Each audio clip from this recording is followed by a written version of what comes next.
My name is Michael, and this is the most painful story I've ever had to tell. A story that transformed not only my perspective on life, but also that of many people who witnessed what happened that Friday night in the heart of Manhattan, New York City. It was a cold February night. The typical New York drizzle was beginning to form small droplets on the glass of the restaurant Le Bernardin, one of the most exclusive establishments on West 51st Street. I stood there on the sidewalk, watching through the imposing window that separated two completely different worlds, mine and theirs. Inside, under the golden light of contemporary crystal chandeliers, dozens of people dressed in clothes that cost more than most Americans' annual salary were enjoying sophisticated dishes. The environment radiated opulence, from Italian designer furniture to Carrara marble lining the walls. Every detail screamed luxury, from Waterford crystal glasses to sterling silver cutlery gleaming on white linen tablecloths. I, on the other hand, was outside. My clothes, though clean, looked visibly worn. My wool jacket had some patches I had sewn myself with slightly different colored thread. My shoes, once elegant, now showed the wear of many miles walked through New York streets. My graying hair was slightly disheveled by the night breeze, and my calloused hands held a small bag with the few belongings I carried. Hunger gripped my stomach. It had been 2 days since I'd had a decent meal.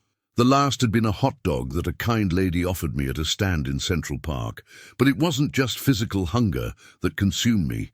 It was something deeper, a sense of invisibility that had accompanied me for months.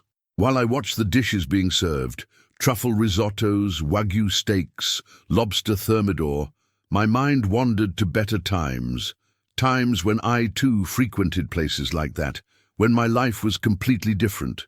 But those thoughts were soon interrupted by loud voices coming from a table near the window. "Look at that bum out there," said a woman with perfectly styled blonde hair, wearing a designer dress that probably cost more than a compact car. Her nails were long and red as blood, and she waved them in the air as she spoke, making her diamond rings sparkle under the light. How disgusting! How does the city allow this here in Midtown?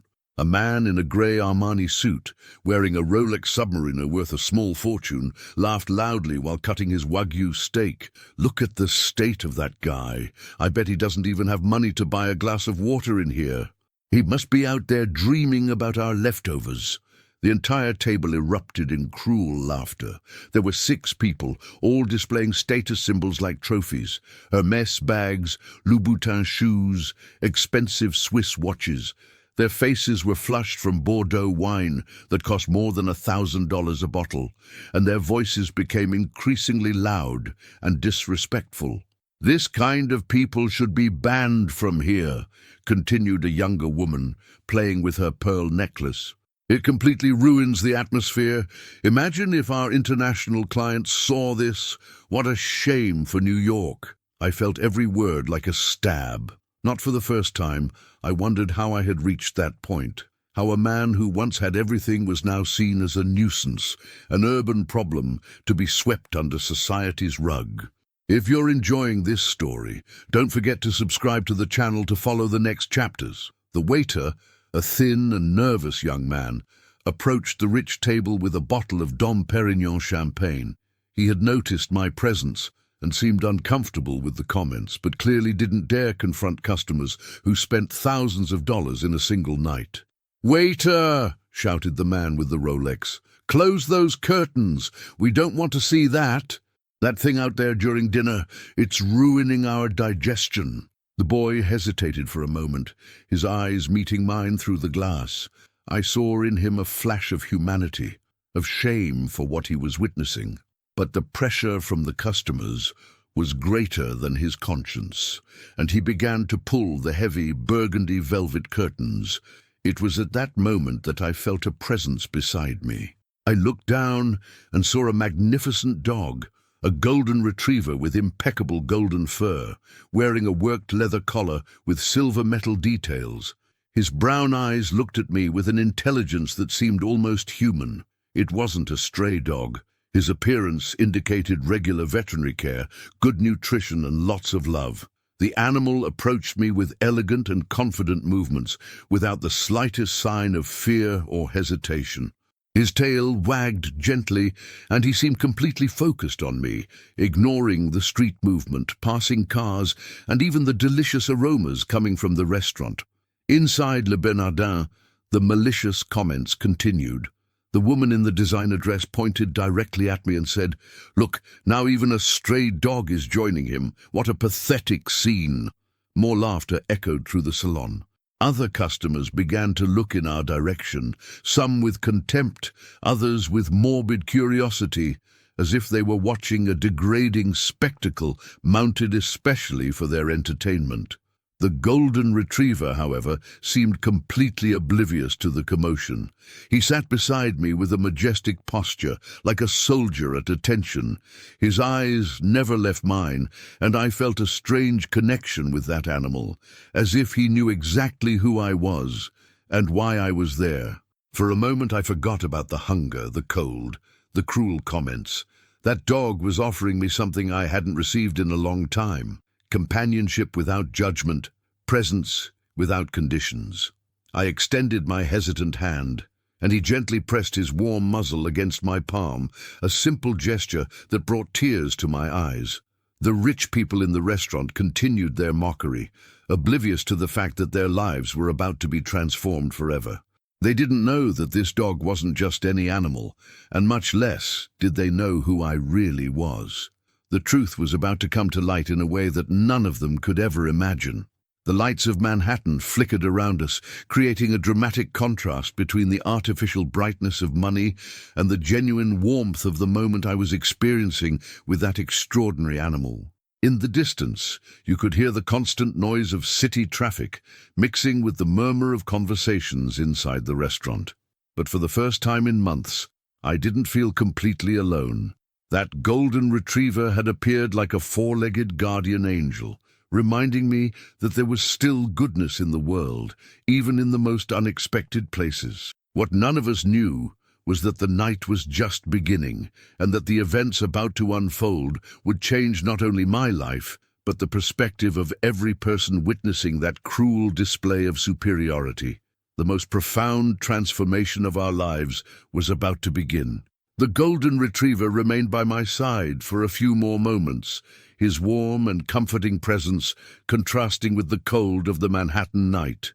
The mockery coming from inside Le Bernardin continued, increasingly loud and cruel, fueled by expensive alcohol and the sense of superiority that money provided those people.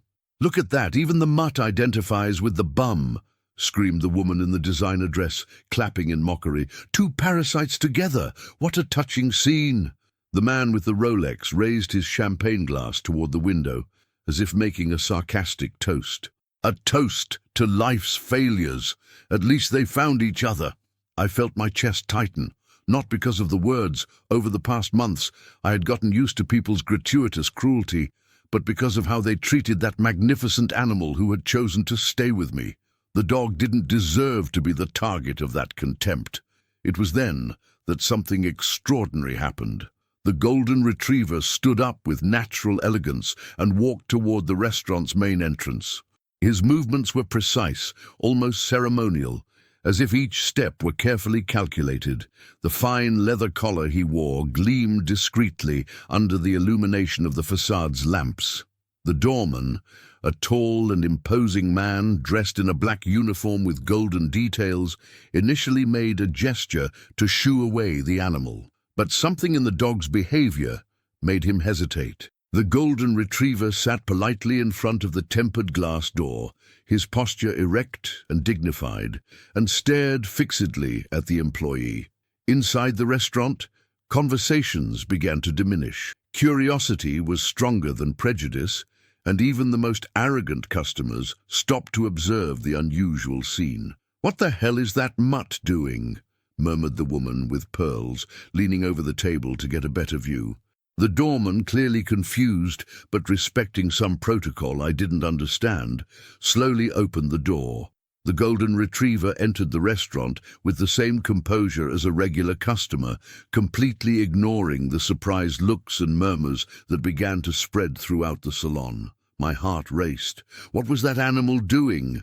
I wanted to scream, call him back, but my voice seemed to have disappeared. Through the window, I watched a scene that defied all logic. The dog walked directly to the maitre d', an elegant man with graying hair who knew all the important clients of New York high society. To my absolute surprise, the employee showed no irritation or hurry to expel the animal.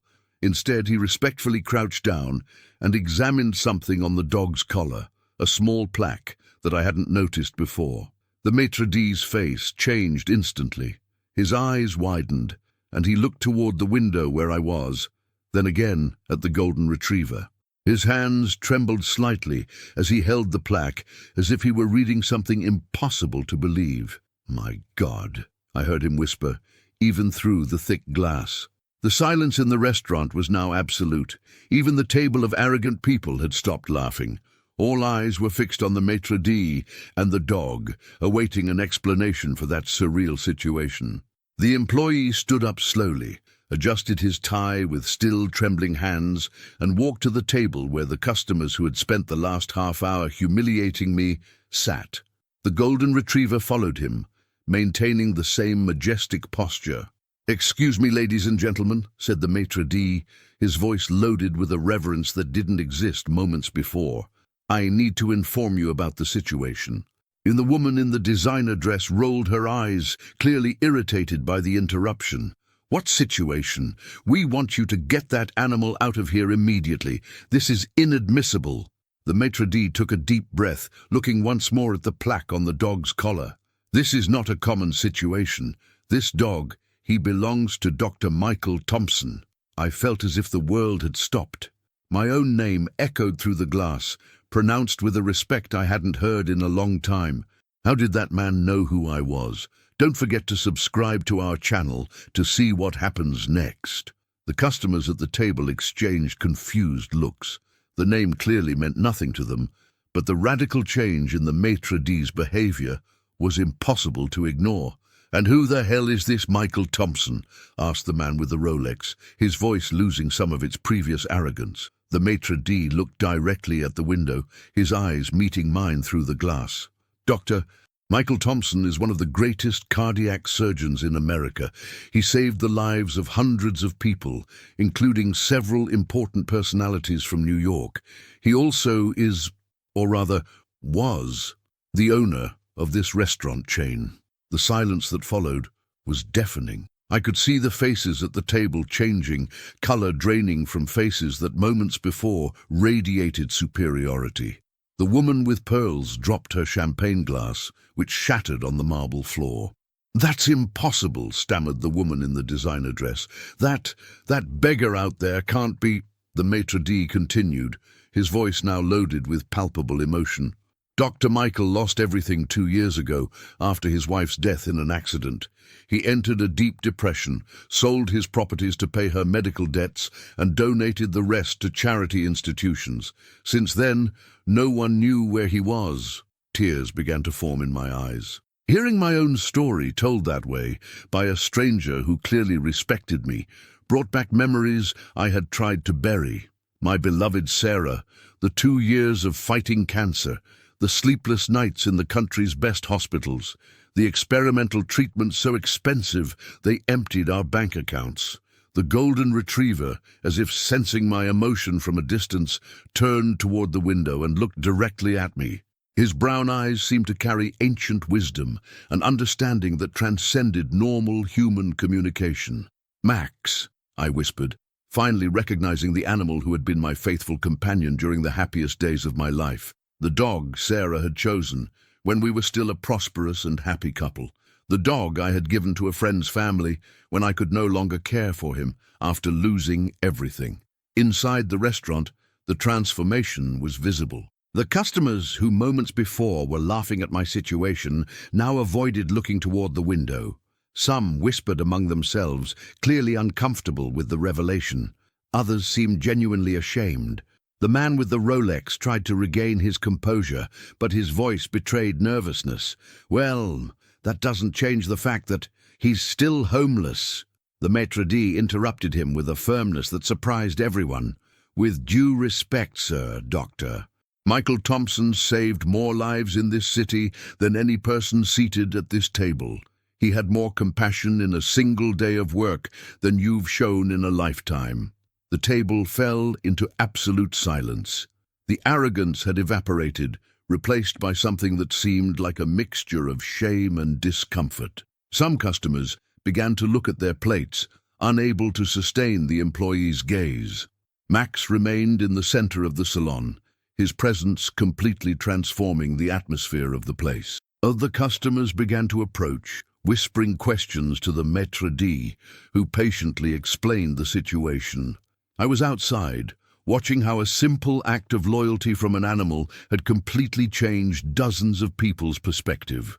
Max had found me, had recognized me, and somehow mysteriously had decided to restore my dignity before those who tried to humiliate me. Tears flowed freely down my face now, mixing with the fine drizzle that continued to fall over New York. They weren't tears of sadness, but of profound gratitude for being reminded that there was still goodness in the world, even if it came on 4 paws and with a pure heart.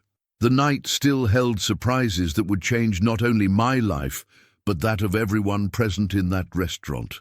Max remained in the center of Le Bernardin's salon for several more minutes, as if savoring the embarrassed silence his presence had created. I continued outside, mesmerized by the surreal scene unfolding before my eyes.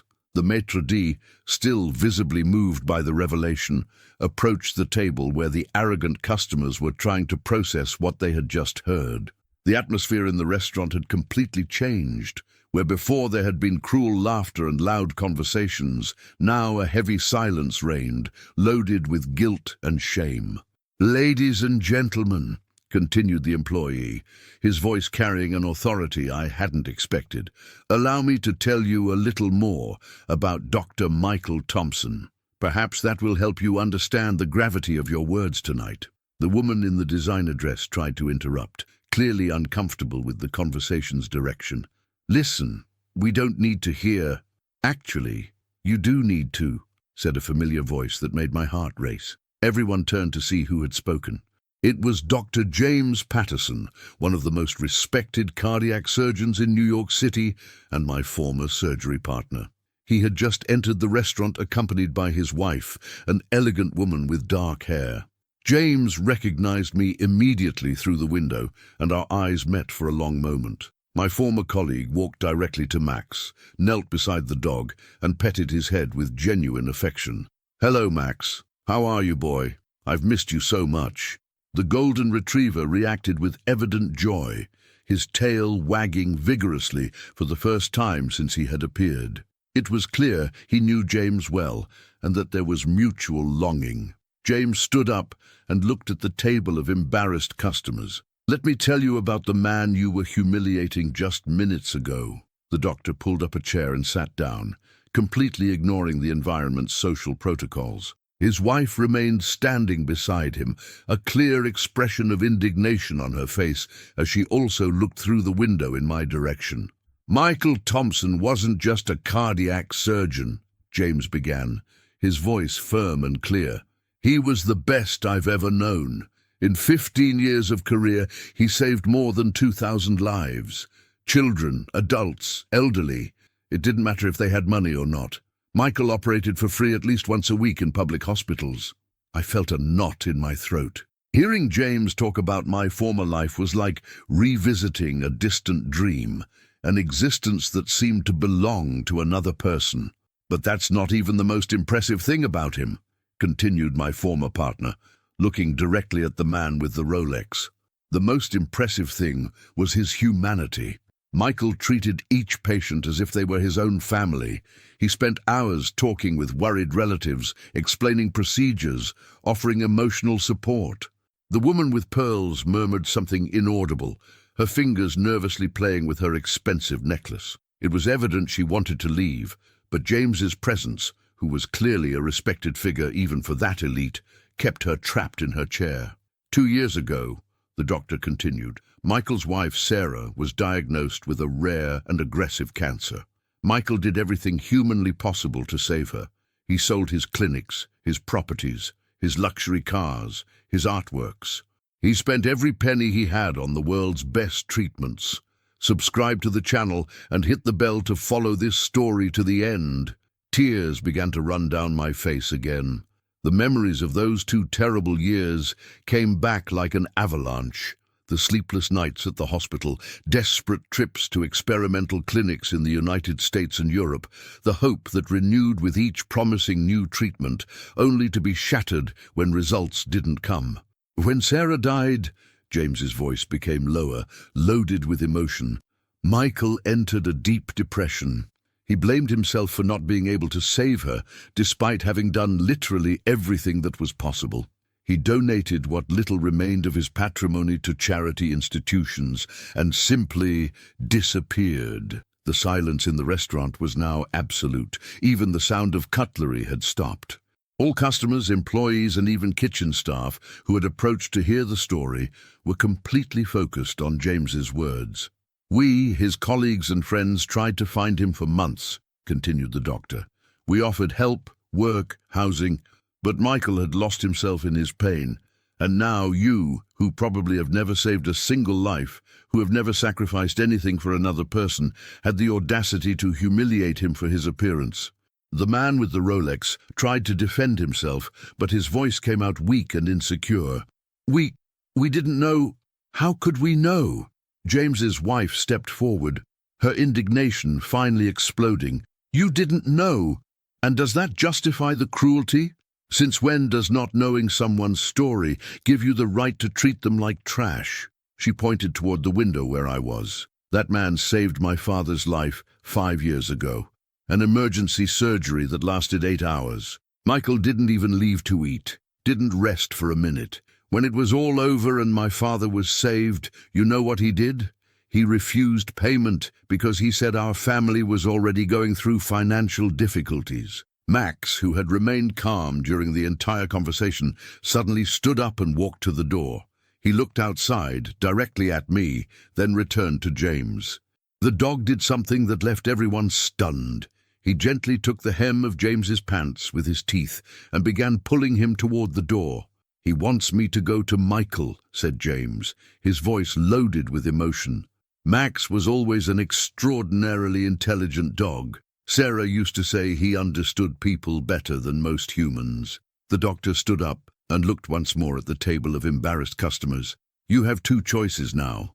You can continue being the cruel and insensitive people you demonstrated being tonight, or you can take advantage of this opportunity to learn something about humanity. The woman in the designer dress finally found her voice, but it was trembling and full of regret. We didn't know. How can we fix this? James stopped at the door and turned to her. Start by treating all people with dignity, regardless of their appearance or financial situation. And maybe, just maybe, you'll discover that true wealth isn't in your bank accounts. Max cleared a path through the door that the doorman held respectfully. The dog ran toward me, his joy evident in every movement. When he reached me, he jumped on my legs with the same enthusiasm as when we were a complete family. James approached slowly, his eyes misty. Michael, my old friend, how are you? I tried to speak, but words wouldn't come. The emotion of reuniting with Max, of being recognized and respected again, of having my story told with dignity, all of this was overwhelming. I'm surviving, James, I finally managed to say. One day at a time. He hugged me, completely ignoring my appearance, or the fact that we were on the sidewalk of one of Manhattan's most elegant restaurants. You don't have to survive alone anymore, Michael. We're going to help you rebuild your life. Ooh. Through the restaurant window, I could see the customers who had humiliated me watching our reunion. Some seemed genuinely sorry, others just embarrassed for being exposed. But one thing had definitely changed. I was no longer invisible. The night still held more revelations that would transform not only my own journey, but also the life of every person present at that moment. James's embrace lasted several minutes. I felt like I was awakening from a nightmare that had lasted 2 years. Max jumped around us, his contagious joy contrasting with the tense atmosphere that still floated in the air. When we finally separated, James held my shoulders and looked directly into my eyes. "Michael, you need to know that you never stopped being respected in our medical community. Your absence left a void that no one has been able to fill." Before I could respond, the restaurant door opened again. To my surprise, several customers began to exit, not just the table that had humiliated me, but others who had witnessed the entire scene. Among them, I recognized some familiar faces from New York high society. The first to approach was an elegant elderly lady with impeccably styled white hair, wearing a cashmere wool coat. She walked directly toward me, completely ignoring social conventions. "Dr. Michael," she said, her voice choked with emotion. "I'm Margaret Williams. You operated on my granddaughter 3 years ago. She was only 8 years old and had a complex congenital heart defect that other doctors said was inoperable." I remembered her immediately, an adorable girl with big eyes and a shy smile. The surgery had been one of the most challenging of my career, lasting more than 10 hours. "How is Emma?" I asked, my voice still hoarse with emotion. Margaret smiled, tears running down her carefully made-up face. "She's perfect, doctor. She practices ballet, plays soccer. She's a completely normal child thanks to you. And I was in there dining peacefully while those monsters humiliated you." She turned toward the table of arrogant people, her voice becoming firm and accusatory. "You should be ashamed. This man gave my granddaughter back to my family." One by one, other customers began to approach. A businessman recognized me as the doctor who had saved his partner after a massive heart attack. A woman remembered how I had operated on her mother for free when she didn't have health insurance. Each story was a reminder of a life I had chosen to forget in my pain. "Dr. Michael," said a young man wearing an elegant suit, but with tears in his eyes, "you saved my life 4 years ago. I was 28 years old and had a heart attack during a business meeting. The doctors at the first hospital said I wouldn't survive. When they transferred me to your hospital, you operated through the entire night." I remembered him, a complicated case of a young executive who had suffered a massive heart attack due to stress and stimulant use. The surgery had been risky, but we managed to save not only his life, but also his cardiac function. "Today I have a 2-year-old daughter," he continued, his voice breaking. "She exists because you didn't give up on me when others would have. And I was in there silent while those people treated you like garbage. Subscribe to our channel and share this story. It needs to be told." The crowd around me was growing. Restaurant employees, other customers, even people who were passing by on the street stopped to listen to the stories being told. Max remained by my side, as if he knew he was being part of something transformative. Finally, the woman in the designer dress approached the group. Her arrogance had completely evaporated, replaced by a mixture of shame and something that seemed like an awakening of consciousness. Her hands trembled as she tried to find words. "Dr. Michael," she began, her voice very low.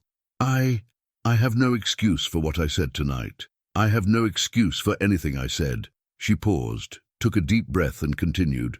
"My name is Patricia Morgan. I've never saved a life. I've never helped anyone who couldn't benefit me back. I've spent my entire life accumulating material things and judging people by their appearance." Tears began to run down her carefully made-up face. "Tonight, I discovered that I'm one of the poorest people in this place. Poor in spirit, poor in character, poor in humanity." The man with the Rolex also approached, clearly reluctant, but pushed by social pressure and perhaps by a glimpse of genuine conscience. I apologize," he muttered, avoiding eye contact. "I have no justification for my behavior." I looked at those people, some genuinely repentant, others just embarrassed for being exposed. I felt a mixture of emotions, anger for what I had suffered, sadness for human cruelty, but also a strange sense of liberation. "You know," I said, my voice becoming firmer, "during these 2 years on the streets, I learned something you still need to learn. The true wealth of a person isn't in what they possess. but in what they're capable of giving. I paused, looking at each face around me. I lost everything material I had, but I discovered I can still offer compassion. I can still forgive. I can still see humanity even in those who treated me with cruelty. Patricia sobbed loudly. How can you forgive us after what we did? Because holding anger and resentment would only make me a bitter person, I replied. And because I believe people can change, can learn, can choose to be better. James put his hand on my shoulder. Michael, come home with us tonight. You don't need to be on the street anymore. Before I could answer, Margaret stepped forward. Dr. Michael, I have a proposal.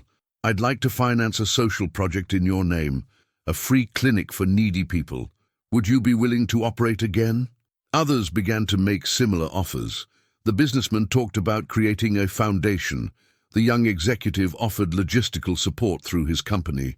In a matter of minutes, they were planning how to help me rebuild not only my life, but also my ability to help others.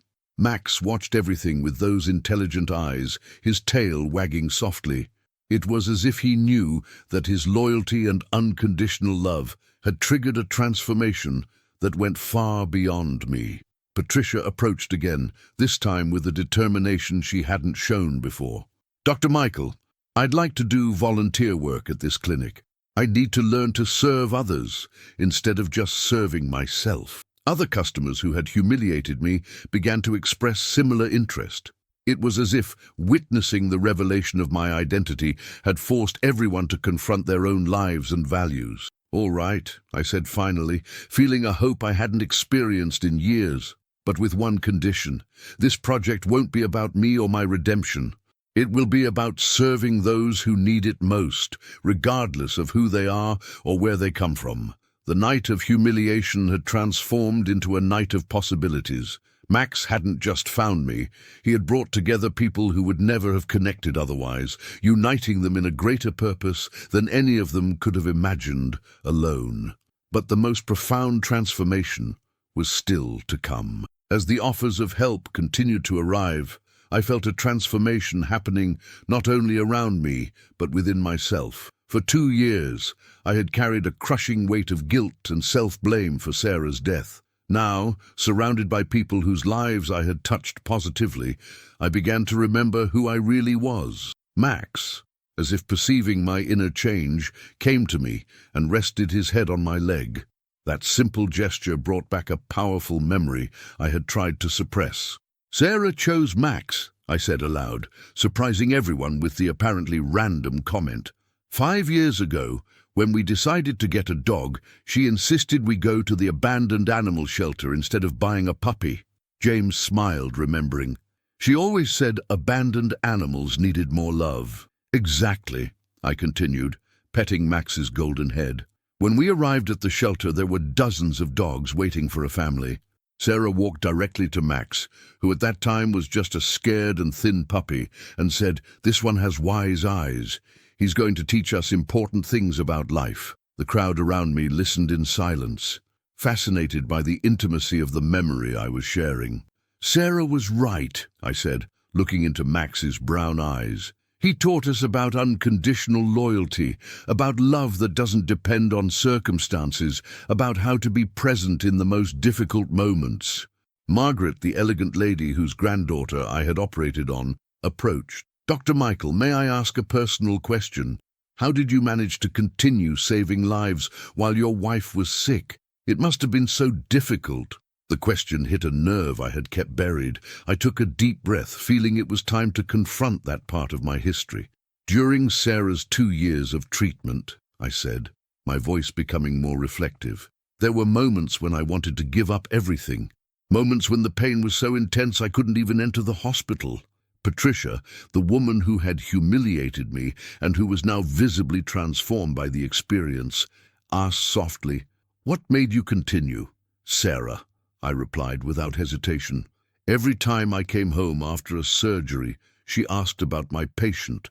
Even when she was too weak to get out of bed, even when chemotherapy left her exhausted, she wanted to know if I had managed to help someone that day. And tears began to run down my face again, but this time they brought relief instead of just pain. She said that saving lives was my purpose, my gift to the world. Even knowing I couldn't save her, she encouraged me to save others. She said every life I saved was a way to honor the love we had shared. Keep following this incredible story. Subscribe to the channel now. Young executive who I had saved years before approached, his own tears evident. "Doctor, Michael, you saved my life right during the period when your wife was sickest, didn't you?" I remembered him.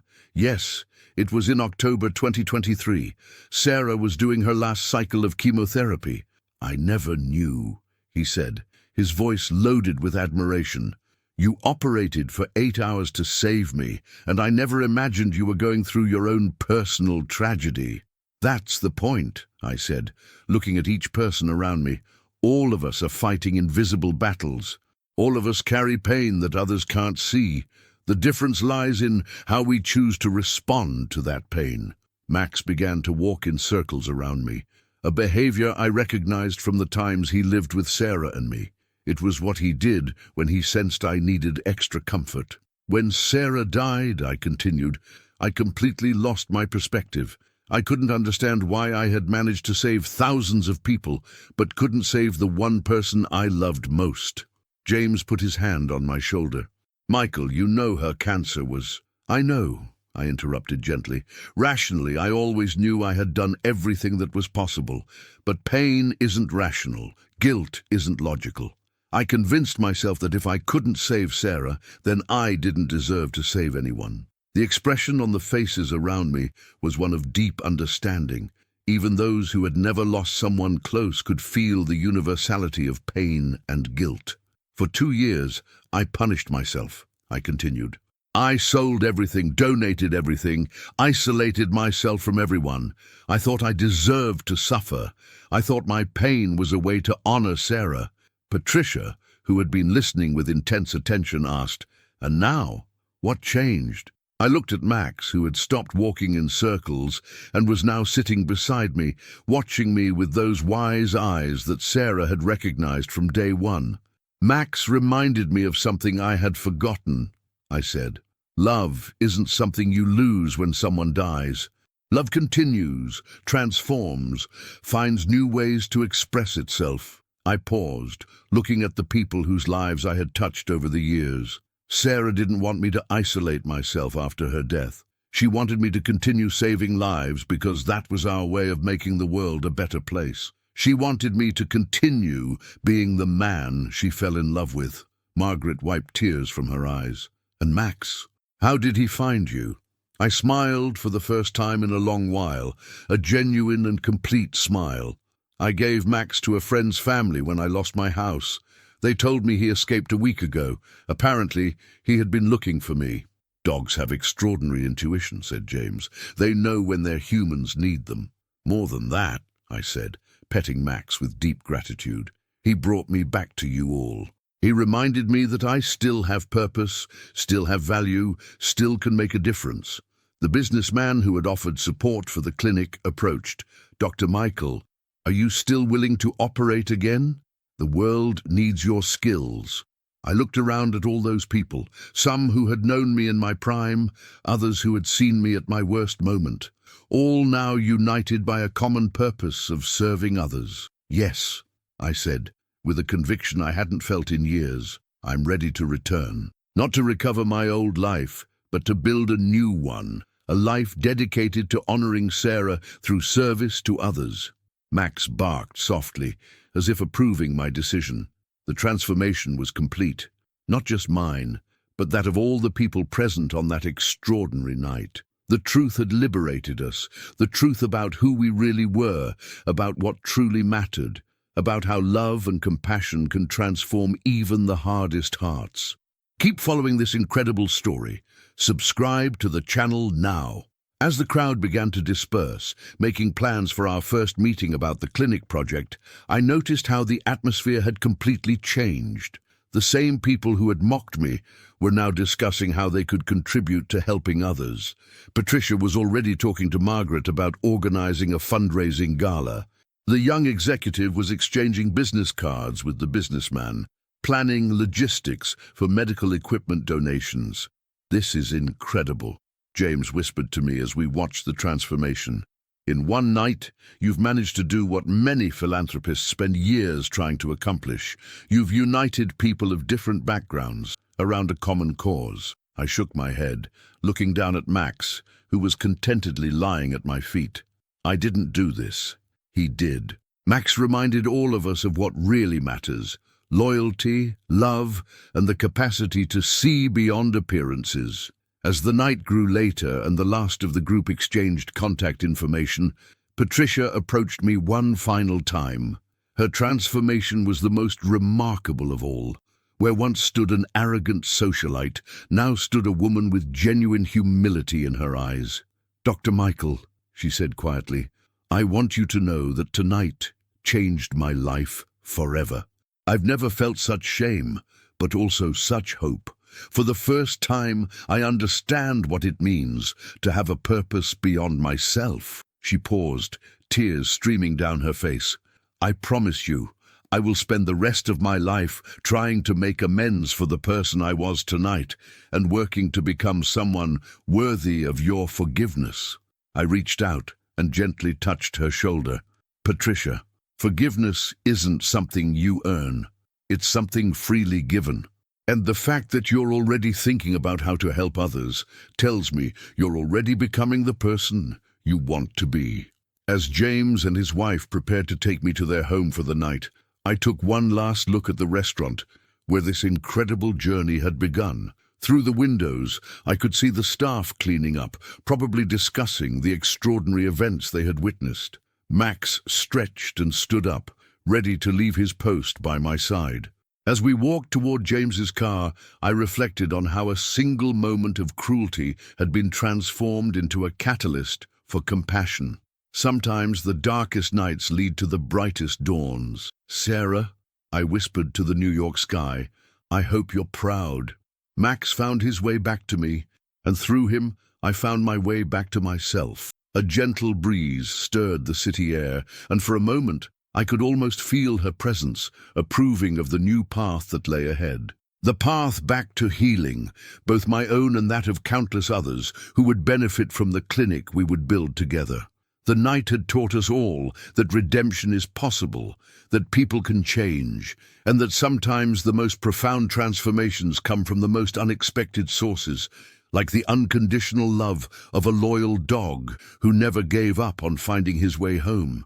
6 months after that transformative night at Le Bernardin, I stood in the center of a modern and welcoming medical clinic located in the Bronx, New York City.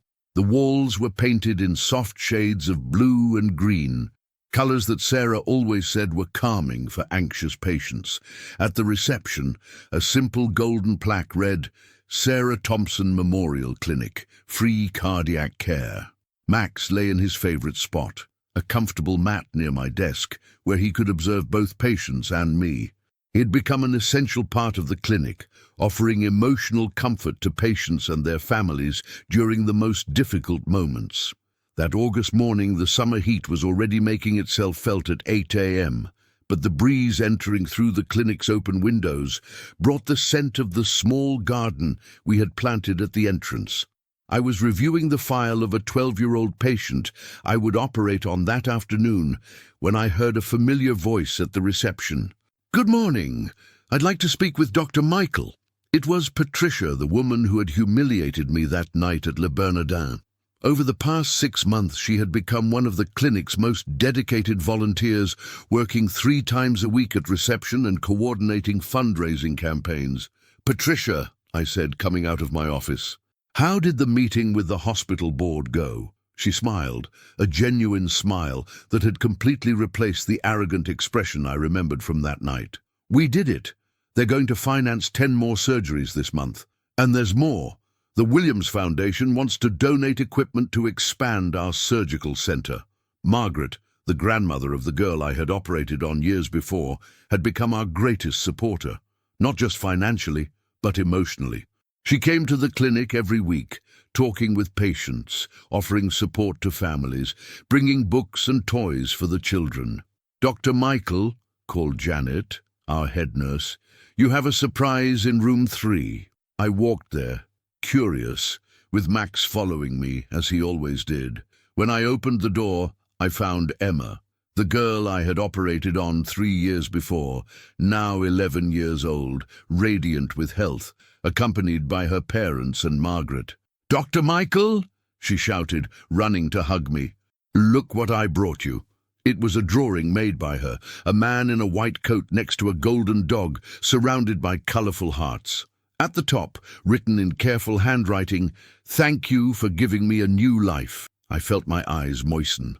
In the past 6 months, I had performed 143 free surgeries. Each one was a reminder of why I had chosen medicine, of why Sarah had encouraged me to continue saving lives, even in the most difficult moments. "Emma," I said, kneeling to her height, "you gave me a much more valuable gift than this beautiful drawing. You reminded me of the joy of seeing a child grow up healthy." She laughed, gave me another tight hug, and ran to play with Max, who always got excited with the children's attention. Margaret approached, tears in her eyes. "Michael, do you have any idea how many families you've transformed since you reopened?" Before I could answer, Janet entered the room with an urgent expression. "Doctor, we have an emergency. 8-year-old boy, massive heart attack, coming in by ambulance." Decades of training took control. "Prepare the surgical center. Call the entire team. I want Dr. James here in 10 minutes. While I prepared for surgery, my mind returned to that fateful night 6 months ago. How drastically my life had changed, not just mine, but that of all the people who were present. The young executive I had saved years before had created a foundation that financed cardiac treatments for low-income families. The businessman who offered initial support had expanded his business to include social responsibility as a central pillar. Even the man with the Rolex, who initially resisted change, had begun making regular donations, and according to Patricia, was considering selling some of his luxury goods to contribute more significantly. You're following this incredible transformation. Subscribe to the channel to see more life-changing stories. The surgery lasted 4 hours. It was a complex case. The boy had been born with a cardiac malformation that had only manifested now, catastrophically. Working alongside James and our exceptional team, we managed not only to save the boy's life, but also to completely correct the structural problem. When I came out of the surgical center, I found the waiting room packed. The boy's parents, visibly apprehensive, were surrounded by clinic volunteers. Patricia was talking softly with the mother, offering emotional support. Margaret had brought coffee and sandwiches for the family. Other volunteers, many of them people who had been at Le Bernardin that night, were offering comfort and hope. "The surgery was a success," I announced, and the entire room sighed with relief. "David will recover completely. In a few weeks he'll be running and playing like any child his age." The boy's mother collapsed in tears of gratitude. "Doctor, how can we thank you? We don't have money to pay." "You don't need to pay anything," I said, putting my hand on her shoulder. "This clinic exists for this purpose, to ensure that all children have the right to life, regardless of their family's financial situation." Max, who had waited patiently outside the surgical center, came to me and rested his head on my leg, our ritual after each successful surgery. Later, when the clinic was quieter and the last patients of the day had been seen, I sat in the small garden with Max beside me. The August sun was setting, painting the New York sky in shades of orange and pink that reminded me of the sunsets Sarah and I used to admire in our former home. "You know, Max," I said, petting his golden head, "I used to think I had lost everything when Sarah died. But that night, you taught me that I hadn't lost anything. I had just forgotten who I really was." James joined us in the garden, bringing 2 cups of coffee. "Thinking about life, old friend. Thinking about how life's paths are mysterious," I replied. "If someone had told me a year ago that I'd be here, running a clinic that has already saved more than 100 lives, surrounded by people who transformed from cruel to compassionate, I would have said that person was crazy." "And Patricia?" James asked, smiling. Who would have thought she'd become one of the most dedicated people we know? I laughed, remembering that woman's radical transformation. She told me last week that that night at Le Bernardin was the most important awakening of her life, that for the first time she understood the difference between having money and having worth. If this story is touching your heart, don't forget to subscribe and share with your friends. At that moment, my cell phone rang. It was a message from Margaret. Michael, I just found out that 60 Minutes is going to do a feature on the clinic next week. Your story is going to inspire thousands of people. You know what's most incredible? I told James, showing him the message. It's not the recognition that excites me. It's knowing that every person who sees that feature might think twice before judging someone by their appearance. Max got up and walked to the clinic entrance, where a new plaque had been installed that week. It was a quote that Sarah loved. The true measure of a man is not how he behaves in moments of comfort and convenience, but how he stands at times of controversy and challenge. Martin Luther King Jr. She would be very proud of you, James said, following my gaze to the plaque. She is proud, I replied with conviction. I feel her presence every day, in every life we save, in every grateful smile, in every person who finds hope in this place. As the day came to an end, I reflected on the extraordinary journey that had brought me there. From a man lost in pain and despair, wandering the streets of New York, to someone who had rediscovered his purpose and was impacting hundreds of lives. The most powerful lesson I learned wasn't about medicine or charity. It was about the human capacity for transformation. Patricia, the businessman, the young executive, even the man with the Rolex, all had proven that people can change, can choose compassion instead of cruelty, can opt to serve instead of just consume. Max, I said as we walked back inside the clinic, thank you for finding me that night. Thank you for reminding me who I am. He looked at me with those wise eyes that Sarah had recognized from the first day, as if he perfectly understood the weight of his actions on that transformative night. 3 months later, the clinic now served 250 patients per month. We had opened a second unit in Queens, and plans for a third in Brooklyn were already underway. More important than the numbers, however, were the stories. Reunited families, children who could grow up healthy, adults who received a second chance at life. On my office wall, beside my medical diploma, hung Emma's drawing and dozens of other letters and drawings from patients. Each one was a reminder of why I had chosen to dedicate my life to serving others. That afternoon, while reviewing next week's cases, I received an unexpected visit. It was the maître d' from Le Bernardin, the man who had recognized Max on that crucial night. Dr. Michael, he said, visibly emotional, I came to thank you personally. My daughter was diagnosed with a heart problem last week, and when the insurance cardiologist said she'd have to go on the waiting list at the public hospital, I immediately thought of you. How can I help? I asked immediately. Actually, he smiled, she's already scheduled for surgery next week here at the clinic, but I wanted to say that that night changed my life too. Seeing how you forgave those people, how you transformed pain into purpose, that inspired me to be a better person.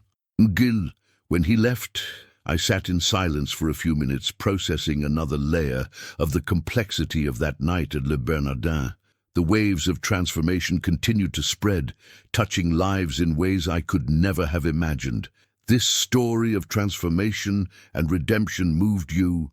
Subscribe to the channel and turn on notifications for more inspiring stories like this. Max came to my desk and put his paw on my knee, as he always did when he sensed I was being reflective. I looked at that extraordinary animal who had changed not only my life, but the lives of dozens of people with a simple act of loyalty and love. You know, Max, I said, smiling, Sarah was right from day one.